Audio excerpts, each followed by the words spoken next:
अस्सलामुअलैकुम स्टूडेंट्स, आज हम उर्दू ग्रामर में पढ़ेंगे फ़ेल अमर और फ़ेल नहीं मिसालों के साथ।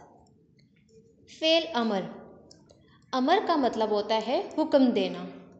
वो फ़ेल जिसमें हुक्म के मायने पाए जाएं फ़ेल अमर कहलाता है। मसलन खा, पढ़, लिख, पी, उठ, यानी कि इसमें हम किसी को हुक्म दे रहे हैं, खाना खा, दरवाज़ा बंद कर।